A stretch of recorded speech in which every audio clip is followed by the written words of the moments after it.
Okay, everybody. Hello, this is Michael, and this is Here Comes the Spider Cast, number 13. This week we are talking about July 1981. As always, I am joined by my co-host, Josh Mervell, and we're going to be going through Amazing Spider-Man number 218, Marvel Team Up 107, and Peter Parker, the Spectacular Spider-Man number 56. Right, and this is a very special episode because for the first time ever in our 13-week history, we have a special co-host. Would you like to introduce yourself, co-host? Hi, what up? It's me, your boy, Bex Luthor. So Bex Luthor has been a regular on the Comic Book Syndicate video web series / TV show for several years now. She's joined us on many episodes of Quasar Chronology, including number 13, which by the time this airs will be last week's episode. And you were on, I think, one or two before then and one or two after. Yeah, I think there was the Dowser one for sure, and then there was that weird Hulk Parade one. Oh, that was a weird one. Yep. I think that was the final episode. So in case listeners don't know, we pre-recorded all the Quasar Chronology episodes ahead of time. Right. All the other podcasts we do are recorded week to week, but that one was already finished a while ago, and that was the last appearance of Quasar until 1989 or 90 or whatever. So really, who knows if we'll, yeah. That was his big send-off. Oh my goodness. He was in like 4 panels. I know, it was embarrassing. As you know, that's not really much different from anything else from the Quasar Chronology, though. That's I true. think the majority of the comics that I reviewed for that, he was just in it for like a panel or so. Well, I think the low point was when my friend Mara reviewed Fantastic Four Annual 14. Right. And both of us we couldn't find him in the comic. So I had to Google it. And it turns out the only thing that appears in the comic is his wrist. Oh my goodness. There's a shot of all the superheroes flying in the air, and it's like his wrist and his wristband. So that's hilarious. Yeah, because when she showed it to me, I was like, isn't that Captain Marvel? And you were like, no, it's his wristband. So I was like, all right. Sure. Okay. He's there. Awesome. Okay.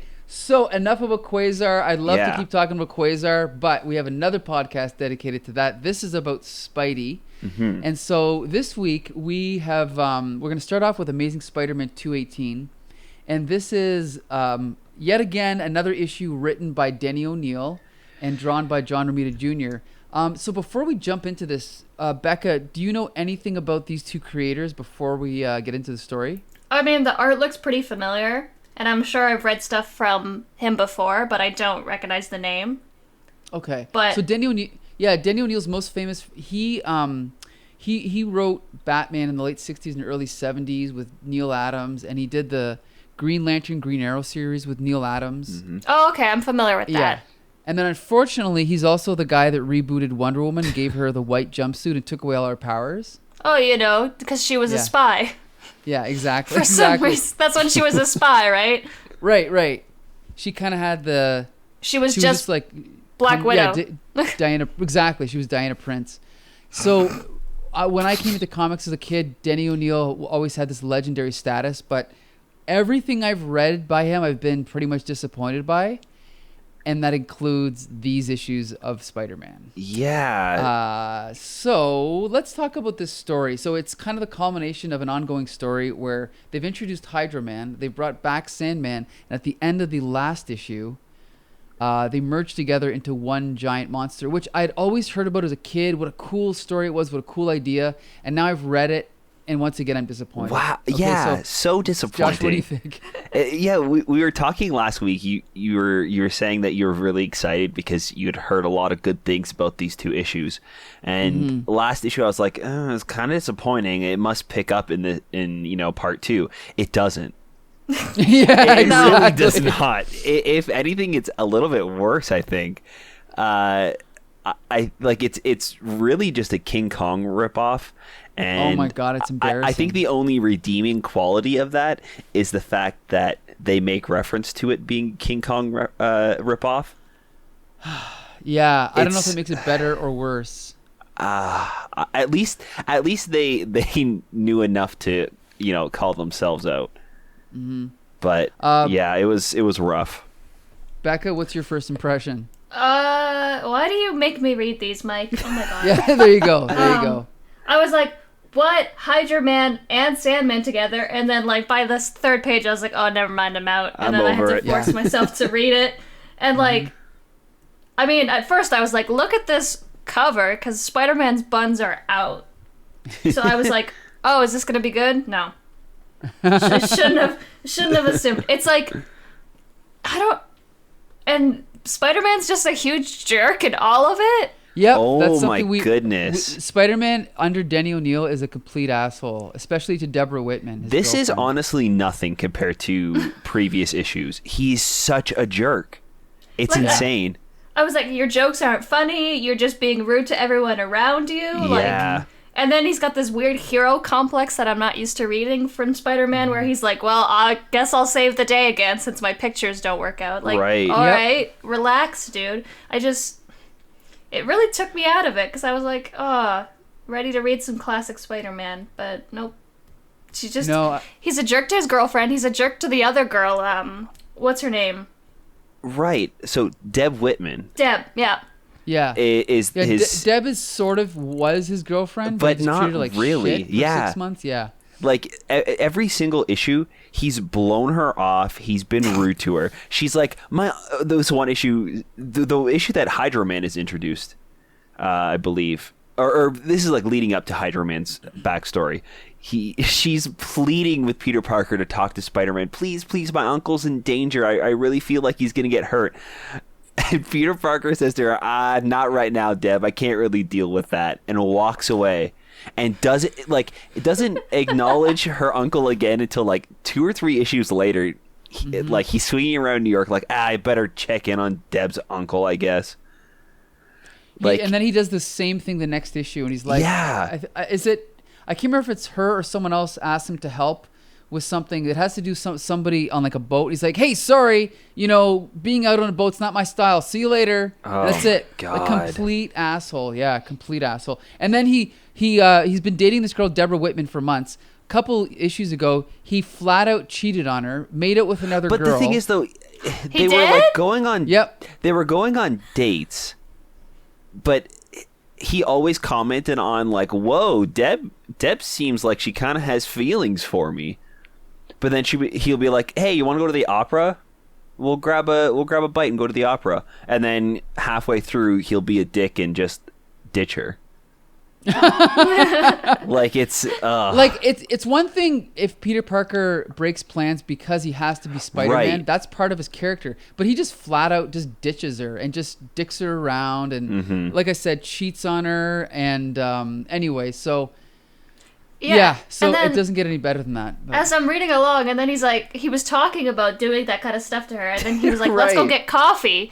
And she's like, actually, I met a nice guy who's like, just a normal, nice, good-looking guy who's stable and isn't going to dump me at the slightest moment. And he's like, what a jerk, I hate that guy. Like, immediately. Yeah. I'm like, oh my god, Peter, calm down. Like, this, you tossed this girl around and she found someone better and now you're mad about it? I feel bad for him. This is like Peter Parker only by name, honestly, because everything about him is kind of backwards. He's really unfunny and not very heroic as Spider-Man, and he's a jerk and doesn't really care about his problems as Peter Parker. And it really feels like the opposite of everything that this character is supposed to be. He's supposed to be that everyday, person when he's Peter Parker, and then the fact that he's a superhero kind of gets in the way with that and just makes things worse. Where this, it's really just Parker's fault. Yeah, if anything, he's supposed to be a do-gooder to a fault, right? Like he's supposed to help out his Aunt May and help out his friends, and because of that, he gets sort of stepped on by J. Jonah Jameson. Right, he's kind of mean. He's like a victim. He's like a victim of circumstance, but in this, it's completely his fault.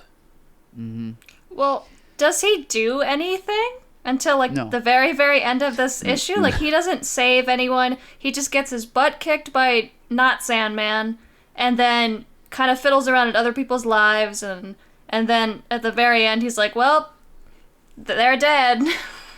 Yeah, because it's Right. actually the whatever these are, the police or whatever, that actually defeat this creature. So he doesn't really do anything. He throws a tarp on the mud monster. I think that's it. It's a curtain. The curtain, right? Yeah, Yeah. And I mean, he saves. I'm trying to figure out. It's Sadie. He saves her at the end because when they Right. explode the monster, she right. plummets to her doom. Yeah, you're right. Okay, now that you're mentioning Sadie, I gotta bring up. Do you remember that thought bubble he has about?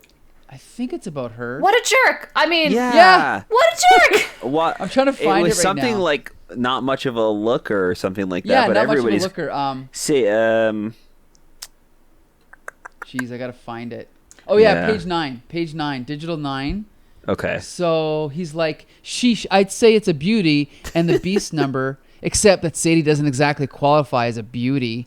Like would are you Peter kidding Parker me? ever think that? No. So rude. Yeah, yeah. Yeah. Okay, Yeah, and then he's like, both of their parts seem to be infatuated with Sadie Frickett, which proves there's no accounting for taste. A monster is going to her house, Peter. Oh my god. Doesn't matter if Yeah. she's hot, just save her. Really? well, okay. Sorry, go ahead. No, it just happens like throughout the issue. He has to reiterate that like she's ugly. Like, okay, we get, I get it. She's no Deb. Like, I know. who I wrote know. this? And even if she was Deb, you wouldn't care. Yeah, yeah, You'd still exactly. blow So her true, off like, and not really shit, care yeah. about her life. Ugh. So now, as far as the actual plot, I just think it's honestly it's garbage. Like, I don't think it's. Like when they unveil the creature and he's got like this little cape on, like it's just ridiculous. Oh, I you like know? his little cape and his little shorts. He's got like it's basically like a costume, right? He's got like a belt, he's got like underwear Right. and like a little, I don't know. And it's supposed to be that homage to King Kong where they take him from the island and they bring him back Sure. to New York and he's chained up and everybody's, paid to go see him. So I kind of get that, but the story doesn't work, so this doesn't work. No, You know what I not at mean? all. Like if they built up like a good kind of parody of King Kong, I think it would have had a better payoff. This whole like right. cape bit with him being tied up in the theater, but Yeah, Well, and it, the other. oh, go ahead. Oh, I was just gonna No. say, and it doesn't work him getting mad because he's not like getting mad at his lack of freedom. His girlfriend's cheating on him, and that's why he's mad, like right in front of him. yeah. Well, the other thing is the one thing that we always comment about Denny O'Neill's stories is they end very abruptly. This one was not as abrupt, but what did you think of the ending, Becca? Where Sandman and Hydra Man are just dead, and this woman is crying because both of the men that she potentially might love are dead, and then Spider-Man goes, "Well, that was a King Kong parody," and then it's over. Yeah, welcome to the Denny O'Neil run of Amazing Spider-Man. It just like ends so it's like Yeah. everything happens in the last 4 pages. And And then there's no resolution. It just ends. And what's so crappy too is the beginning part is so slow. It's It's like painfully slow. We have this like unnecessary bit about this girl in class who's wearing a bandana and two of his friends are trying to rip the bandana off to see what her deal is. Is that in this one? no, that's not in this one. That's in That- Spectacular. Is it? Yeah, that's Spectacular. Oh, okay, I'm sorry. No, this I mean, one this one has Go the ahead. weird like Matt Murdock in the middle, doesn't it? Oh, right. Okay. Where he's just No. Matt Murdock is in Marvel Team Up. No, he's in this one too because he's like, oh, technically, both the people are one person now, so it's a different person, so you can't charge them. And then they're like, yep, acquitted. Oh, right. Oh, It gets confusing. yeah. A little bit. And then he doesn't take any money for it. And I'm just like, why was that here? I don't understand. Yeah. Okay, so we all agree the story is shit. Let's talk about the art. I actually, as usual, really like the art. Yeah. Sometimes Romita's not quite as good as usual, but this issue he was fine. Yeah. What did you guys think? Josh, what did you think? Yeah, John Romita Jr., as always, is really good. I really love the look and the style that he's used for the clay monster. I keep thinking he has a name. I don't think they really ever use it much. They call him The Beholder? the Mud Thing. The Mud Thing. Mud thing. Okay. Oh, it's creative. Yeah, It's really. Spider-Man versus Mud Thing. I mean, he came from Hydro Man and Sandman, like not very That's fair. creative. But I think a real big part of that has to do with Jim Mooney, because his inking is fantastic, I think, on the Mudman. Right. It is. But you know what's funny is the cover is actually drawn by Frank Miller. Okay. And I think the interior art is much better. Like, Mm-hmm. I mean, this is early Frank Miller, but even though I can forgive it because it's early, it's still kind of ugly. Like, Spider-Man does not look good, in my opinion. No. The monster looks decent, but if you just click to the second page, you can see how much better Romita's For rendition sure. of the Mud Thing is, in my opinion. Yeah, because when I was first reading it, the first like 3 pages, it looks like, where Yeah. like he's just starting to show it off, I was like, this thing looks cool. Mm-hmm. Like the way that the water's like repelling off of him, and Right. Right. the cover, it just looks like the Thing. Yeah, Right. yeah, it really And- does.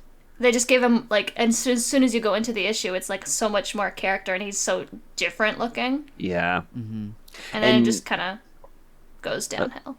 Yeah.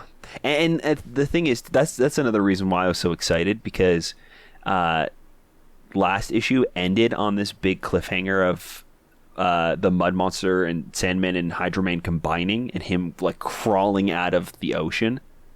And it was storming, so it kind of ended pretty much how this first panel starts.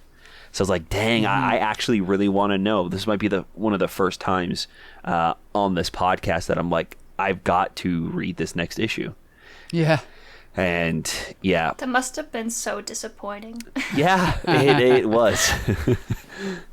Yeah. It's like you're hyped So- for this interesting story, and then it's just a stupid love story. Because I think that we should have known. It could have been really fun to, play with these two characters combining together, both because they're kind of opposites in their power types, and the fact that they also hated each other. So Yeah. having True. them combine would have been cool to kind of see their thoughts kind of combine and fight with each other, and that could have been a fun way for Spider-Man to defeat the monster. Was But he doesn't do anything with right. So kind of have the two minds fight each other, and that conflict is what ends up defeating him in some way.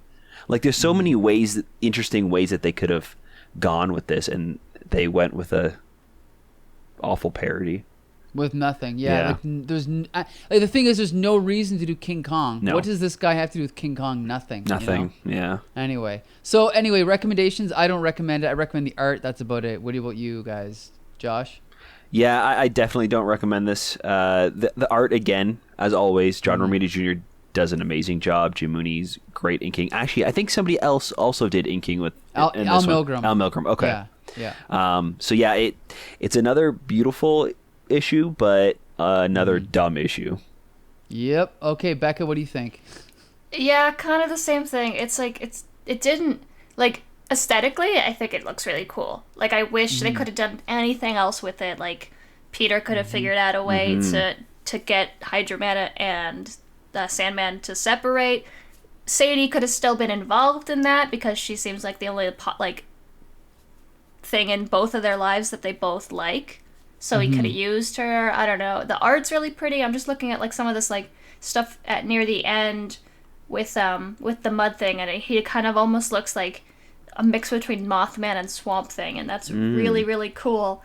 It's just unfortunate that it's such, as soon as you see it, you're like, oh, two villains merged together, and as soon as you see that, and then it just goes downhill, and Peter's just a jerk, and he doesn't actually do anything to prevent anything, and then the way that they solve it in the last like minute, they're like, oh, the government has, what is it, deadly fumes blanket the monster. They have no effect on humans. Well, thank God.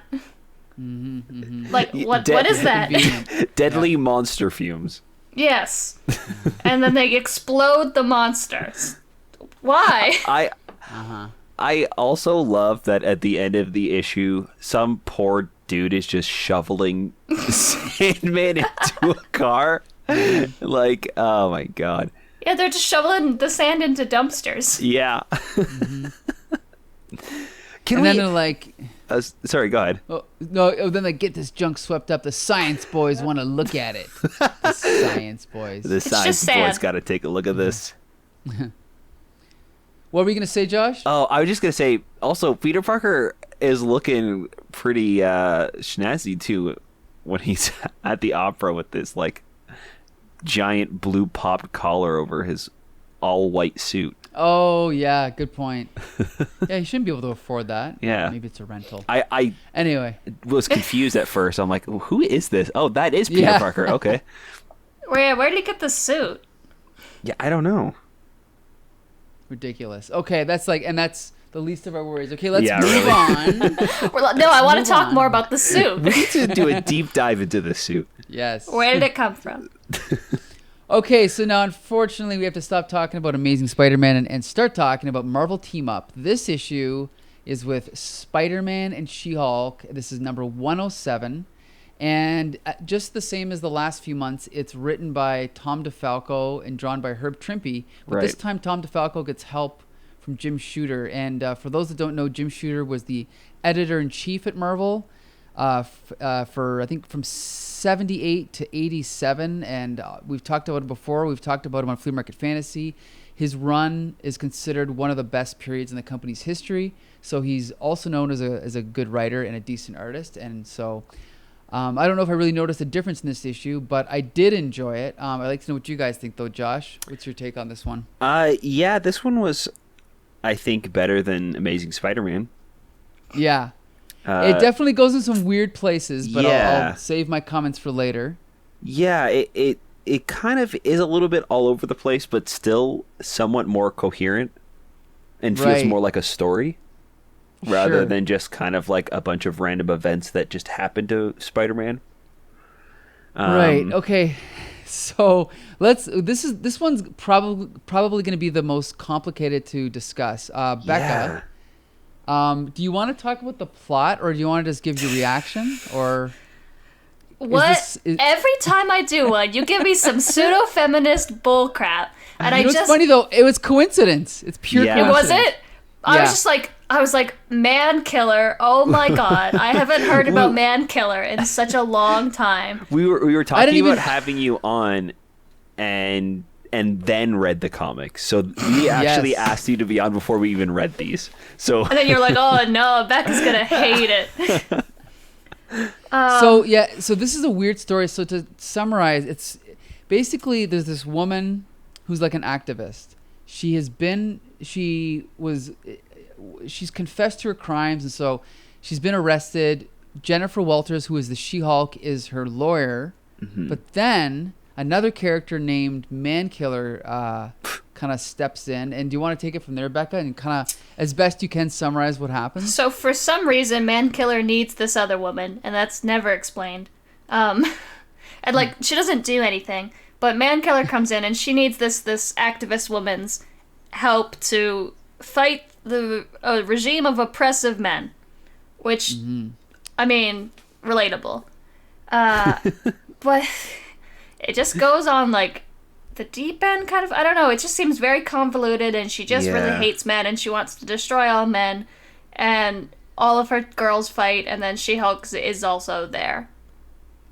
Yes, it's really, there's so many weird things about this issue. And then it just ends. Then it just ends, exactly. Right. I want to briefly talk about She-Hulk really quick, because considering she's the guest star of this issue, she doesn't come in until the end.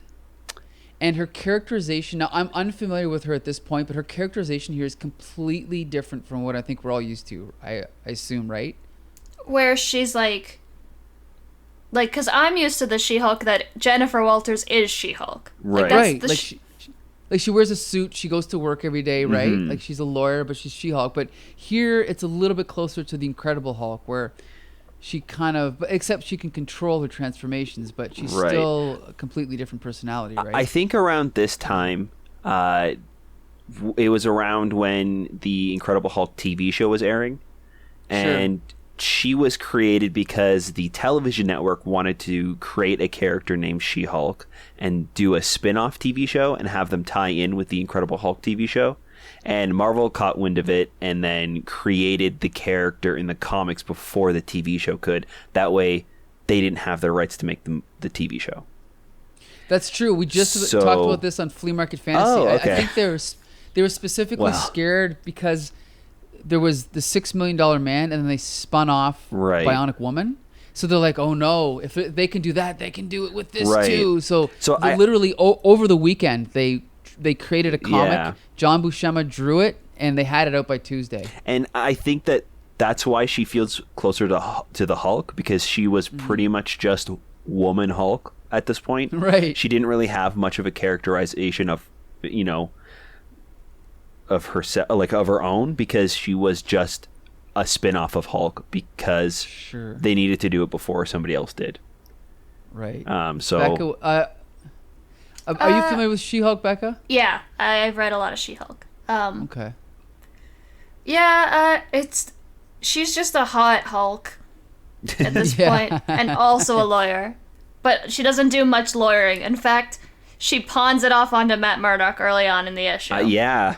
She's like, oh, I can't be a lawyer here for some reason because I'm a lawyer somewhere else. That's how that works, right? Yeah, you know what? Even if it does work that way, it's like, why have her in the comic then? Right.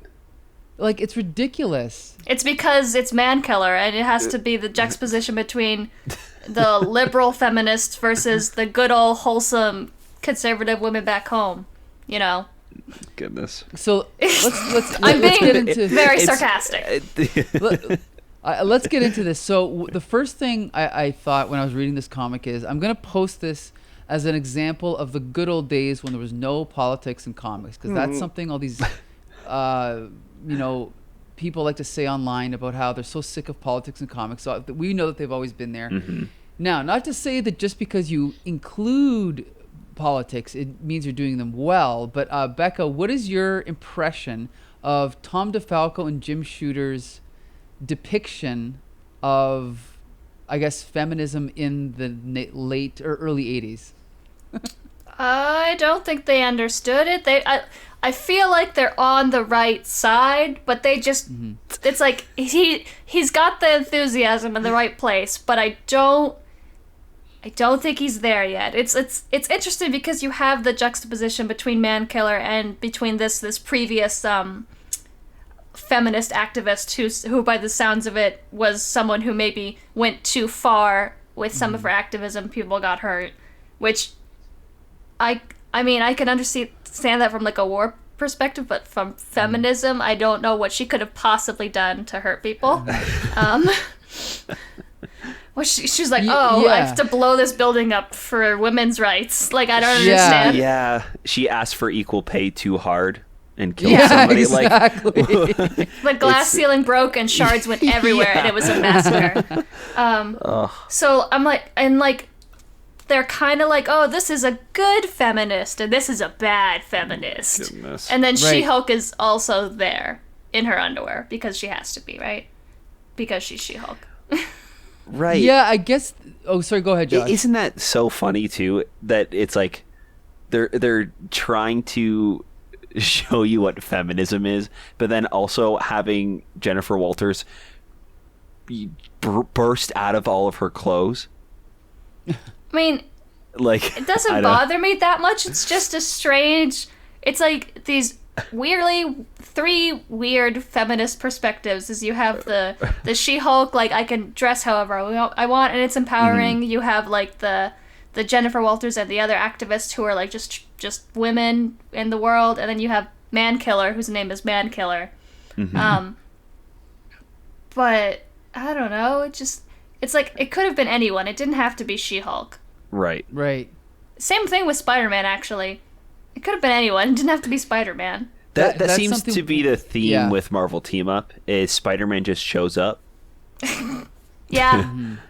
I think in the last Marvel Team Up we read, he just showed up. Yeah, which one was that again? Some with Quasar in it. Okay. Some with Quasar's left arm in it, probably. Okay, so one thing I want to say about the co-writer, Jim Shooter, and I'm not sure if you're familiar with this story, Becca, but Jim Shooter is the one that wrote the famous story in Avengers 200, where Carol Danvers gets essentially raped, and the Avengers. Yes. I was like, how do I know him? I didn't want to look it up, but like that's the Marcus guy, right? And then he impregnates her with himself. Yep. Yeah, Yes. I remember that that's one. The story. Yep. So I hate this. I changed my mind. I hate this. I hate every part of this.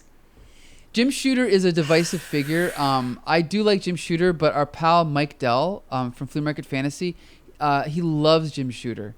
He thinks he's a genius. I do think Jim Shooter is a prodigy, a child prodigy. He started writing for DC Comics when he was 13. However, he does have some strange political views and some strange opinions, as we've seen in this comic and other comics he's done. But overall, I mean, the politics of the story are wacky, but the actual story was fairly enjoyable. At least it was a story. Right. Kind of. I don't know. Okay, let's jump to the art. Okay, so Herb Trimpe. Josh and I have talked about Herb Trimpe a few times on the show. Herb Trimpe is a classic Marvel artist from the late 60s and early 70s. He had like a several-year run on The Incredible Hulk, and then he also was the first artist to do G.I. Joe. So most of those old original, first year's worth of G.I. Joe, the covers, the interiors, all the box art, all that stuff, that was all Herb Trimpe. So I just want to ask you, Becca, what is your impression of this art? It was okay. Some of it's a little cluttered, I think, for me, for my taste. He can only draw one kind of woman, which is something that I always notice right away. I always notice if there's women in the comics, if there's more than one woman in a comics, which is always, it's rare. I always notice how they're drawn, and if there's distinguishable by anything other than their hair color, which in this case, no. Man Killer has angry eyebrows. That's the difference. But She-Hulk also has the angry eyebrows. So if you changed their skin colors, they're interchangeable completely. Whereas you have your male characters outside of Spider-Man, who's obviously Spider-Man, that always have different. Like J. Jonah is so distinctive, right? But I mean, aside from like the things that like really bother me in comics, it's not like the women are drawn like horribly. Like they're not overly sexualized, which is nice. It's just She-Hulk is constant. She's drawn to not look ugly, like which is something I noticed too. Like I like when powerful female characters look powerful. They don't just look like delicate objects that punch. Like she's got some muscles in some panels, but most of the time she's got her sexy lips and her sexy hair and her sexy bod. And she's green. But it was okay. I like the art in the last one better. The design for this weird spaceship sucks. Yeah. the Man Killer. Yeah, that was bizarre. That was just I think my overall impression of Tom DeFalco, because we do usually enjoy his scripts, but they just seem to be I guess you could say slightly more childish than like the ones by Roger Stern. Like just throwing in the spaceship and like the whole Man Killer character. I mean, it's definitely like he knows how to structure a story. He's got a lot of experience, but he just seems to there seems to be no limit to how stupid. You know what I mean? How childish an idea he'll use that'll throw in, even though he is actually a pretty good writer. Yeah, I think with him too, his art is good until it's not. Is the best way I can describe it. Because for the Trimpe? Yeah, because for the most part, a lot of the stuff looks really good, but then there are some panels I'm looking at it like, what is supposed to be happening here? Like, what is this? Like some of them are just really off. And I mean, even like the spaceship changing from page to page, right? Like it just looks different. Like if you look at original page 14, I didn't even realize that was the spaceship the first time I went through and read this. There's a panel right in the middle. It just looks like a almost like a regular car that the tires were taken off and there's a gun up top. It kind of looks like a toaster. Yeah.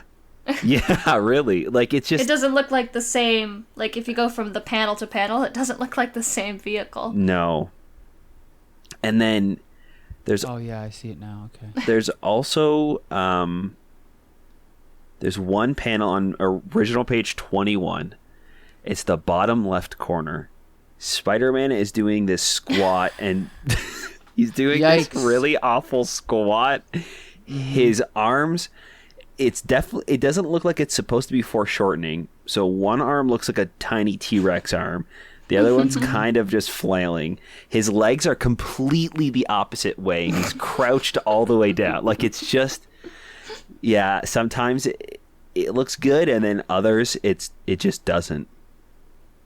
I think my impression of him is that he doesn't care about the individual image. He cares more about the overall story, and he's usually known as a good storyteller, but I think even in this issue, the story is so dense that a lot of these panels, like Becca said, are really crammed together with a lot of stuff going on, so sometimes it's hard to follow. So it's just funny because despite everything we've said, whereas with today's comics, they take 5 minutes to read, sometimes there's 4 bubbles per page of dialogue.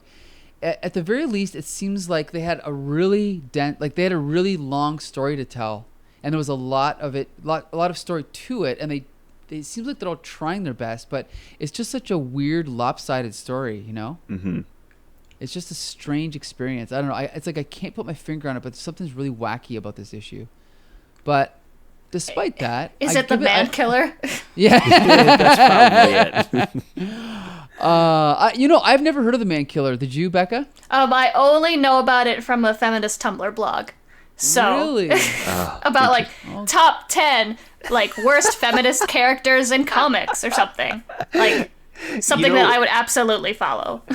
You know what's funny is this supervillain kind of seems like it would be a Tumblr blog. Oh, yeah. Like that would be a good Miss Marvel villain. Would be man killer? Yeah, like an updated man killer. She's a trans-exclusive radical feminist. Yeah.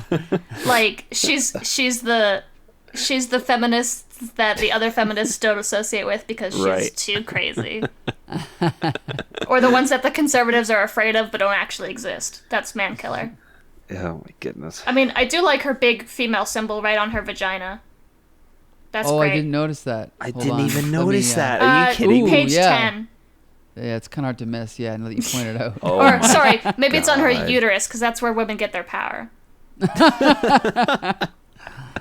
Oh boy. So Becca, do you recommend this comic? Sure. It was a fun ride. I mean, it's interesting. Man Killer's hilarious, at least to me. The She-Hulk she's drawn well, and everyone dies at the end. So sure, 10 out of 10. Okay, Josh, what do you think? You know, I think I would weirdly recommend this to show people how crazy comics get at times. Yes. And I was entertained reading it. So I think that I would recommend this one more than I would recommend Amazing Spider-Man. Yeah, I'm with you on that. Yeah. I agree. I recommend it for that same reason. At least there's interesting ideas, even though they're all insane. But anyway. Okay, so now for our final pick. This is by far my favorite issue. Okay. Peter Parker, The Spectacular Spider-Man, number 56, featuring Spidey and the Jack-O-Lantern. So I am very familiar with Jason Macendale because he's the second Hobgoblin, but I'd never read a story with the Jack-O-Lantern. So this was really cool for me. Becca, you can start it off. What was your impression of the story? Well, I love Jack-O-Lantern for a stupid reason. Back before Disney bought Marvel, this story doesn't matter at all, actually. But back before Disney bought Marvel, Niagara Falls had like this Marvel arcade on the strip, and there was like a shooter, like a rail shooter, where you would sit in a little car and you'd shoot bad guys. And one of them was Jack-O-Lantern, and like I would beg my mom and be like, I want to go on this every day we're on vacation. And then I went back recently after Disney bought Marvel, and they took all the Marvel out. So when Spider-Man goes, we have to fight Jack-O-Lantern, he goes, we have to fight, and that was basically my experience reading this. Oh my god. Oh boy. That's and it's hilarious. still there. I think it's still there. If you go to the Not Marvel arcade at Niagara Falls, the door handles, they used to be M's, but you can see where they used to be M's, Marvel M's. That's wow, amazing. Okay. But that's my experience with this comic. it reminded me of that exact moment in my life. That's so The funny. because who even cares about jack-o'-lantern? They No might as offense. well have just like dubbed in a robot saying redacted. Yeah, but like they still used the video of jack-o'-lantern, so it didn't matter. That's ridiculous. Oh my god. Well, I remember Steve McNiven, the artist for Civil War. He complained about having to draw jack-o'-lantern because he thought he looked idiotic because he's just a guy with a jack-o'-lantern. Is that with why they killed him off in Civil War? I believe so. Yeah. Yeah. I believe so. Because I think Wait. Punisher just like explodes his pumpkin head.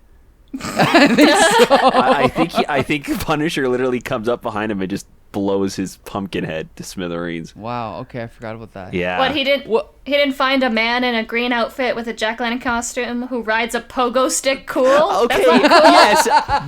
Yes.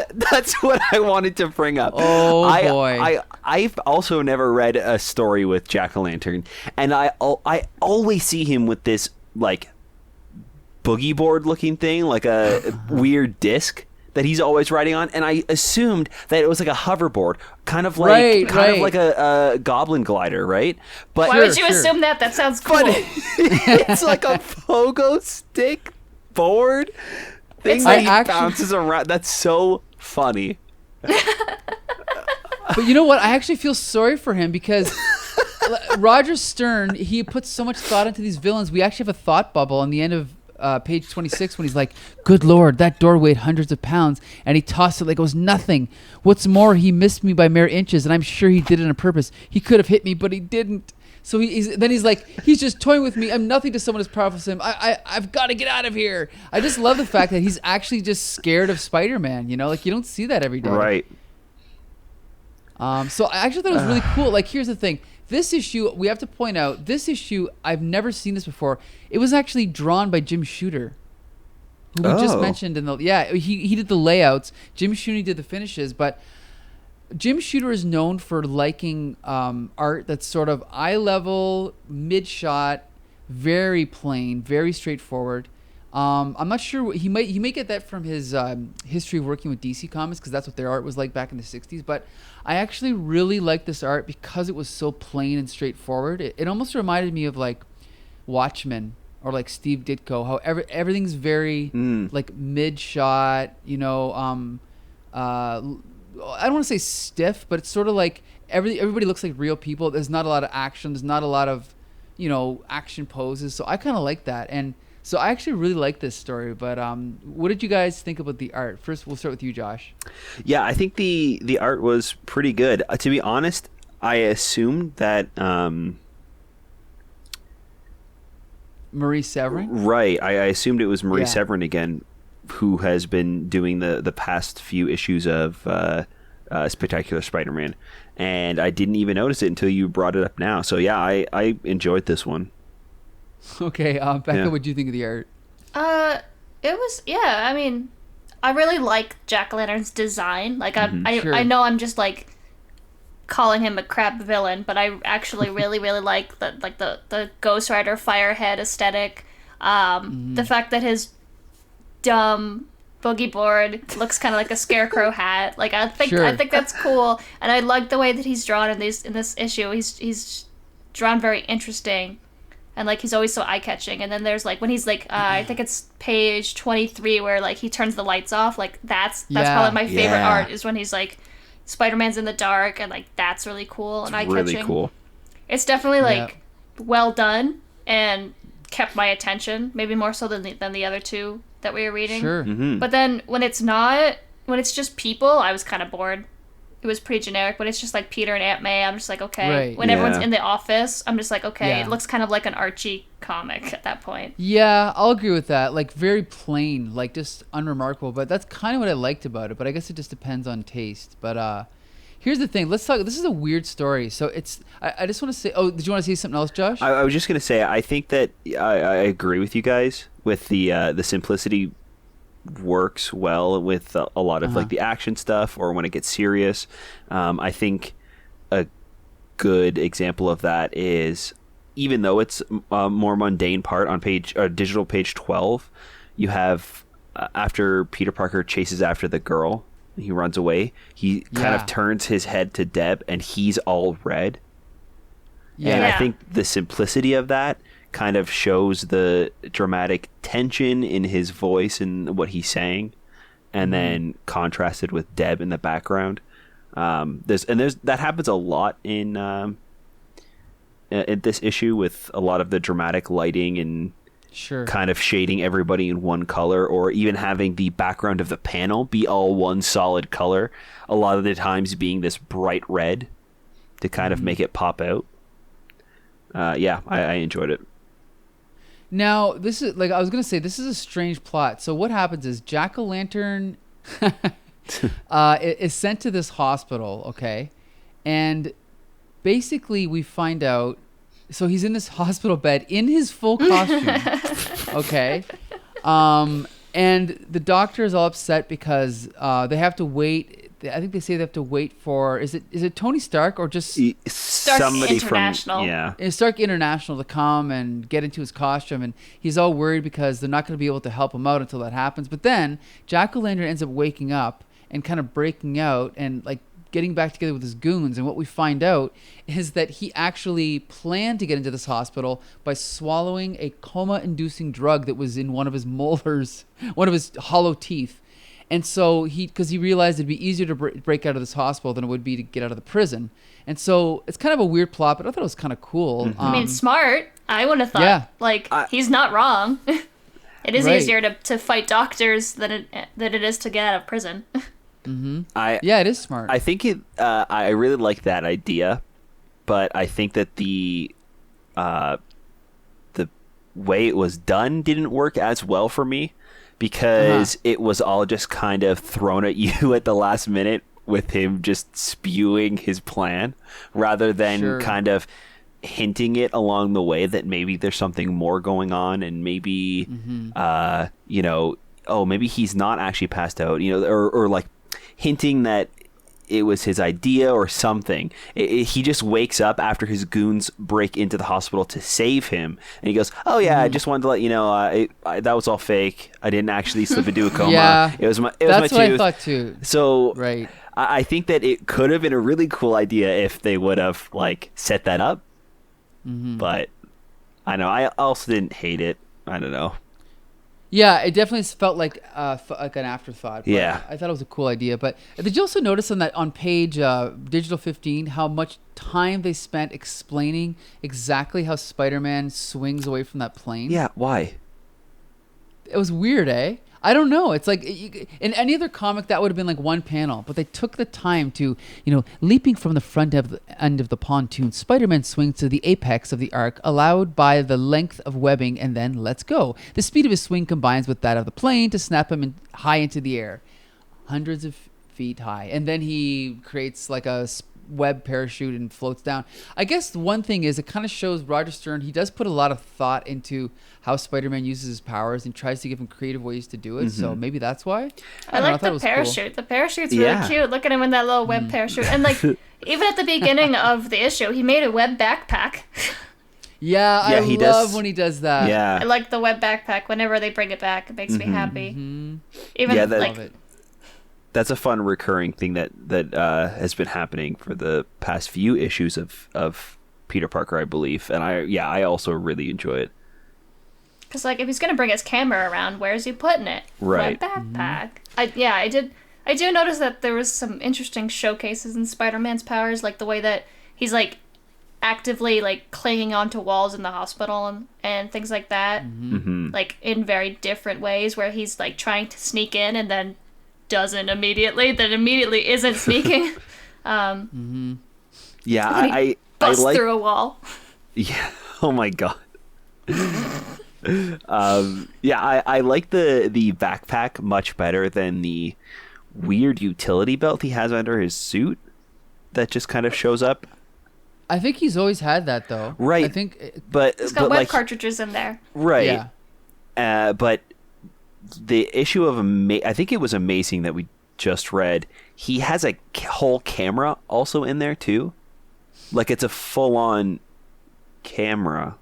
Okay. Like it's a giant bulky camera. Like I can I can buy the utility belt to hold the cartridges and everything. Like or he also has a light, I believe, so he can like tap it and a light, a beam of light comes out or something like that. He uses it when he's diving and stuff. But he also just has like cameras and like big items and gadgets under there at times when it's convenient for the plot. Well, if Batman can do it, Spider-Man can do it. Right. But Batman's whole thing is gadgets, right? He's got like a big utility belt around him with all of his junk that he's got. Yeah, it is. It does just look like he's pulling that camera right out of his pants. Yeah. Yeah. So I want to talk about that weird subplot at the university where they're playing that prank on that girl. So mean. Oh my god. Yeah. Jerks. At least Peter tries to intervene and help her, right? But then it happens right in front of him. Yeah, well, he doesn't do much good. But it's kind of a weird scene to include, but I don't know. I guess I do like the fact that they're always developing his supporting cast, though. I thought that was cool. Oh, and then it's like Peter fighting for people's secrets. Just like, oh, because he's Spider-Man. But like immediately... I like how he's like, oh, Deb's talking to me again, and I'm just like crapping all over her. Yeah. I wonder if this was like, because it really tries to push the fact that Peter Parker is a hero. Like that's really the whole vibe I get from that weird subplot is, oh, look at how great I am. I'm not going to let you guys pull a prank on this poor girl. Like even Deb is okay with it. Like that's weird. And then he ends up being right and being the good guy at the end. And I wonder if this is another stab by Roger Stern at Denny O'Neil's story. Could be. Storytelling. Yeah, absolutely. Because there was something, I think it was last week's podcast, we were talking about how he does something in Peter Parker Spectacular Spider-Man that felt like a jab at Denny O'Neil and how he writes Peter Parker. Mm-hmm. I think he is. I think he's commenting on him. Yeah, so I wonder if that's what this is as well. I don't think it was well done. I don't think it works. No, it was bizarre. Yeah, so I that's the only thing I could possibly think of that, would make people, I don't know, think that this should be in here. Now, I did like. I want to talk about the ending because this was a classic Peter Parker, like Stan Lee, Steve Ditko-esque ending with Peter being confronted by Aunt May, who's really angry at him because he didn't show up. Because, this is one of the classic conflicts of Spider-Man is that he can't do what he has to do as Peter because he's busy being Spider-Man. So I really like this ending. What did you guys think of it, Becca? It was better than any of the other endings where it was just like, oh, he's dead. Oh, they're dead. Like, yeah.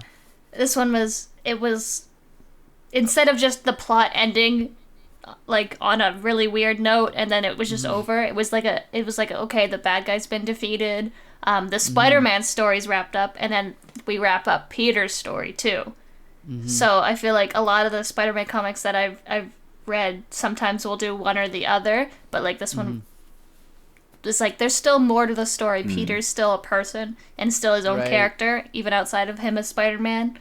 And it's just nice to see him humanized like that, where it's like Aunt May is disappointed in him and he's disappointed in himself, even though he knows he's doing the right thing. And just your basic good boy Peter, which was nice from the first comic where it was not that. Exactly. I think you put it perfectly when you said it's wrapping up both the Spider-Man and the Peter Parker story. Because you're right, it really feels like they have Peter Parker at the beginning of the comic and have his problems, and then at the end, Spider-Man comes in and defeats the bad guy, and then the issue's over. Where this one, it really does feel like both sides of Peter Parker's story are concluded and actually have an ending for once. So yeah, I definitely like the ending of this issue the best. And I actually felt bad for Aunt May. I mean, it gets a little bit corny and a little too melodramatic at the end, but I think it fits in with this kind of corny classic comic story with a funny villain. Yeah, definitely more realistic than it would have been handled by Denny O'Neil. Yeah. For Or sure. he would have just been like, whatever, May. I'm off to go bone chicks. Well, Exactly. well, that's the thing. Denny O'Neil wouldn't have added this in because this Exactly. is He would've too just much wrapped it like up. Peter Parker, right? So it would have just ended with Peter Parker probably punching Jack-o'-lantern, knocking him off of his pogo stick, and then the cops took him away, and he he swings off. That Making would some have been weird ending. pumpkin pun. Yeah, He put really. he would never put that much effort into one of his stories, I don't think. No. But anyway, one other thing I want to talk about before we wrap up, because I have some of the original issues of these comics. So for this issue of Spectacular, I read the original issue, and I noticed that I was enjoying it a lot more than reading digitally, which usually I don't mind digital. But now that I'm looking at them both side by side, both digital versions, you notice how Amazing Spider-Man has been recolored, right? But Spectacular just looks like a scan of the comic book. And it makes me appreciate, I do like the original colors better. Like, there's something to be said for, like, they're a little bit faded out. I'm not saying I necessarily like the dots, but there's something about the thinness of the line and the original artwork. Like, did you guys notice the difference, or did you not care? I actually read this on Marvel Unlimited, so it is very updated, and it looks like it looks very digital. Okay. But it looks like most other things on Unlimited. I did read the Marvel Team Up though online because it's not available on Marvel Unlimited. So I do see what you're saying though, with the photocopies being kind of a little bit muddied. Like, it feels like things kind of like blurred together a little bit. No, I'm not saying I like the blurriness, but I'm saying the actual color is a little bit faded because it was done on newsprint, where if you look at the issue of Amazing, it's almost like it's too saturated and too flat, maybe? Yeah. I don't know. Like, Becca, what do you think? Well, I was just like flipping back and forth to compare because I read them both, the digital ones that you sent me. Right. And like, I think I enjoyed the coloring of like the saturated better just because I'm used to more modern comics maybe. And like this one, it didn't read as classic to me as it did read like washed out. Like, there's some scenes when they're like in the newsroom where it's just bright white and yellow, and I'm just like, okay, I'm not really paying attention to the art as I'm reading. I'm just reading to get past it. Gotcha. Okay. Whereas the bolder colors would grab me more, and I would pay attention more. Like, I had to when I was reading this one, I had to go back to reread some parts because I was like, oh, I just kind of like scanned it because the art wasn't grabbing me enough. Gotcha. But then there's some panels in Spectacular where I think Josh was talking about like the bright red, where I was like, oh, I would pause in my just casual reading to like notice, because it would do something to the writing. It would affect it in a way, right? Sure. So I think they both have their pros and cons. It just kind of is going to depend on what kind of art you like most, because it's subjective, right? Right. That, I think the thing for me, and this sounds like a pathetic thing to worry about, but because I'm sort of like trying to get rid of my paper issues, reading the paper issue and enjoying the coloring as much as I did made me want to hold on to it more, because I do enjoy reading digital because it's just so convenient, but I'm kind of torn now, you know what I mean? Because I've been getting rid of a lot of my old comics, and I'm on the verge of getting rid of my Spider-Mans, and it's like one of the most painful things I've ever done. So then just don't do it. Yeah. But you know how many comics I have, Becca. It's ridiculous. Yeah. It's like overwhelming. Anyway. I think for me... oh, sorry, Becca. What were you going to say? No, go. I was just going to say, you have enough. Okay, anyway. I think for me, I really like reading digital comics because it's, one, convenient. Two, I have it like on the go wherever I am. And it's also cheap if I'm not enjoying the comic. But if I know that I'm going to go back to a certain issue or arc or series, I will go back and buy the physical copies of them. Sure. And that's how I do it. So I will usually read it digitally first on Marvel Unlimited, and then again, if I go back to Marvel Unlimited to read it again, I'll go buy it. That way I have a physical copy of it, because I do like holding the comic. I love, like you were saying, the original artwork on the newsprint, if it was an older one, or the new newer style with the more glossy, cleaner art. I don't know. I think the other thing is, for me, is as far as modern comics on shiny paper, I have no attachment to those. Okay. So I would have no problem reading a digital version of a modern comic, but it's these old pre-1992-ish comics that are all on newsprint with the old dots and, the mismatched color, and that's the comic I have attachment to, the old ones, So overall, I would recommend this issue. I definitely think it was the best of the bunch. It's definitely a story that I would look forward to rereading again. Josh, what do you think? Yeah, I think that this one was a little bit slower, but I think it was more well-rounded. The art was really great. Coloring was fun. I'd recommend it. All right, Becca, what do you think? You recommend it? Oh, yeah. Jack-O-Lantern is just such a kind of like a hokey bad guy that I'm always love the less popular Spider-Man villains. Like, my favorite's Mysterio. Like, anyone that looks and is kind of weird and like doesn't really isn't serious at all, even in a serious comic, I always love those ones just because they're fun to read. And to me, that's sometimes like the most important things. Like, I play a lot of video games and I'm always like, oh, is it fun? Because then I'll play it. But if it's not fun, I don't want to like experience it. So yeah, I do like serious comics, and I do like, but I'm not always in the mood to sit down and read about like Black Widow's haunting past. Sometimes you just want to grab a comic and you want to go, oh, Spider-Man's taking pictures of Jack-O-Lantern and he was in a coma and he bit his tooth and he hopped away on his pogo stick. Like, that's what I wanted today, and that's what I got. So I would absolutely recommend this kind of stuff. Reading these old comics is always fun to me because they are, like, especially like these one-off things they're like hokey and they're fun and they're entertaining and they're just a good read. So I would recommend it for sure.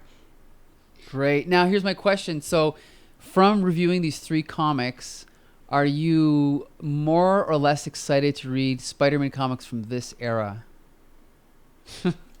I mean, I honestly haven't read like a Peter Parker Spider-Man comic in a while. I've been like Spider-Gwen and Miles all the way. Nice. Okay. Because like, I mean, that's kind of like my thing. So I'm always down to read Spider-Man stuff. I just don't actively go out of my way to read it as much because for me, it's like, I've been there. I've read the Peter Parker story. Okay, I got it. And like, modern Peter Parker is kind of a little less relatable to me in a way. Yeah. But if he's with Miles or Gwen or if there's crossovers, I'm always down. And I mean, I miss Spider-Man being a kid. Oh yeah, me too. Mm-hmm. But he can't. I'm glad that he's not anymore though, because now that I have other younger spiders to watch over. Yeah, I can completely agree with that. Actually, I kind of like these new Spider-Men for this new generation. I feel like Peter Parker's a very classic superhero, and he'll always kind of be that, vision and like a image of a hero, and he'll always be that same Peter Parker, but kind of passing on that mantle for other people, I think is fantastic. So I really love and enjoy reading Miles. Anyway, I hate all those new characters. I like Spidey. I like Peter Parker. Okay, so that's it for me. But I want to thank Bex Luthor for joining us. I want to thank Bex Luthor for joining us this week. Until next Monday on the next episode of Here Comes the Spider-Cast. See you next time. All right, bye. Bye.